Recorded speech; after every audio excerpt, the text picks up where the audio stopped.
Hello everyone, just a quick update on this SSDM package for Unity. I've spent has been a while since the last video I've uploaded, but I've been working on a infinite procedural terrain based on some tutorials which I'll point in the link below.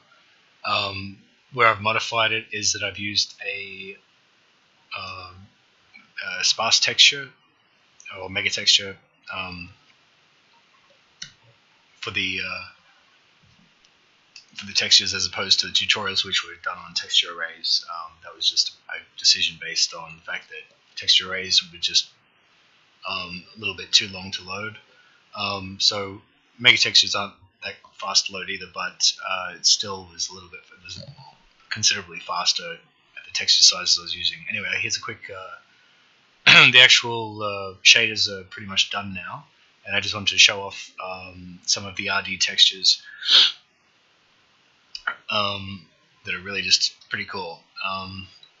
So I'll just show you at full screen in game first, and keep in mind this does not have any anti-aliasing active at the moment. I'll add that when I actually get the demo out the door. I'm hoping to get the demo out the door probably Monday, so I've got the weekend to work on it. Right now I've only got I think about 6 layers on this terrain, so it starts over here at the lowest point with a mud texture. I'll show you how you can tile all this in the editor, but as you can see, the blending, I'll just run up here a bit. As you see, we've got mud, and then as you keep walking it transitions into dry mud, and it's very excellent transitions. Then goes from dirt to a bit of bark lying on the ground. Don't worry about these. The height displacement, I haven't set it, right now it's global, but I will be giving each texture its own parameters, so you can control the specularity, etc. On a per texture level, and you can add up to, at the moment it's 16. I've added 16 height layers, but you may want more, so I can up that if anyone wants that. The next version of the terrain, I'm hoping to actually use a floating point texture. That way you can actually literally have basically for every single tile in the mega texture, you can split it any way you want on the terrain. So as you see, these just obviously it's not. You can notice the tiling. That's pretty typical of terrain. So once you add foliage or buildings and stuff, I'll try and do what I can on the weekend to have a good demo. But and all this will look a lot nicer as well. But the transitions are really nice from in between everything, so really happy with how that's turning out. And as you can see, the displacement just looks pretty cool. I might actually I might drop that down to a smaller tile size. But as you see, the transitions are just really nice, and the displacement mapping is pretty incredible. Once I add in some post-process FXAA or whatever options are available, it'll just look a lot nicer and not so noisy. And it should smooth out the edges too. Also, I haven't played with the heights and of the displacement. They're all just, like I said, global at the moment, but it does look very nice. And you can imagine this with all the other assets, and it just goes on forever, this terrain. So that's basically where it's at. I just want to add in something to make it a bit more interesting, and actually obviously make good use of the RD textures, which have been such a gift from Christoph. Really big shout out to him. Thank you so much.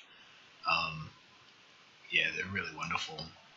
This is only I'm only using in this current video the 1024 by 1024 size, so going up to 2048 would only look even better, I think.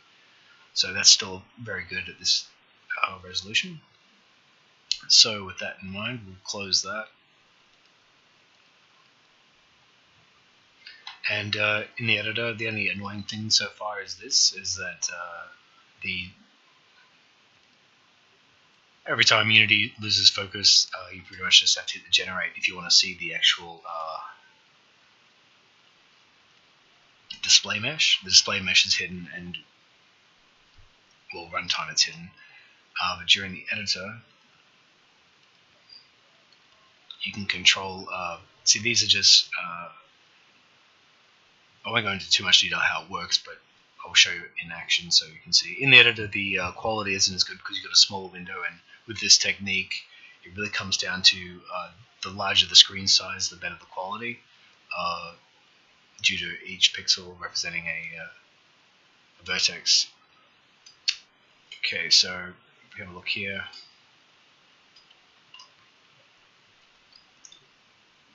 which might change this one.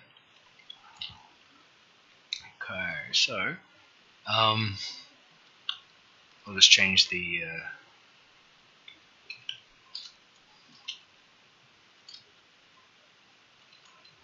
you just see the different types of RD textures. A lot of really cool ones, and these are all stored on the Mega Texture. So just love the way it blends. It's really cool.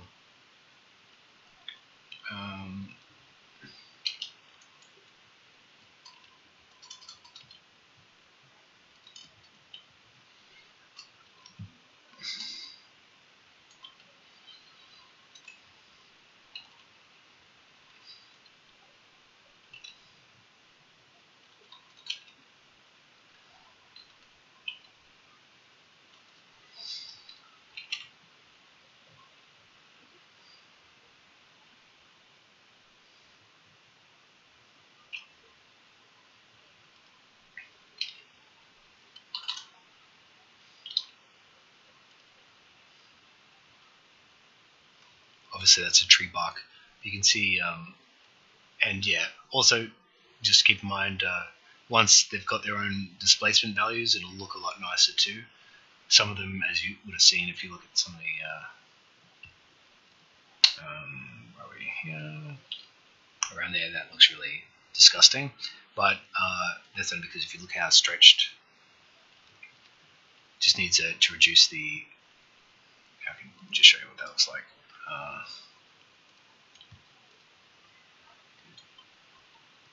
If I adjust the height scale, it looks a bit better. Looks better. So it just depends. Each texture will obviously have its own height values that'll suit it the most, and it just blends so wonderfully. So yeah, so you can at the moment have 16 different height layers, and but you can manually boost that if you need more than that. I was thinking the better option will be waiting till have a floating point splat map to just control that. But for right now, with the time constraints I have, this is a really good method and really nice. So anyway, I just want to show that off, and we should have the demo out by the end of the weekend. And anyway, I just wanted to let you know what's coming, and I hope you thought it was really cool. Okay, bye.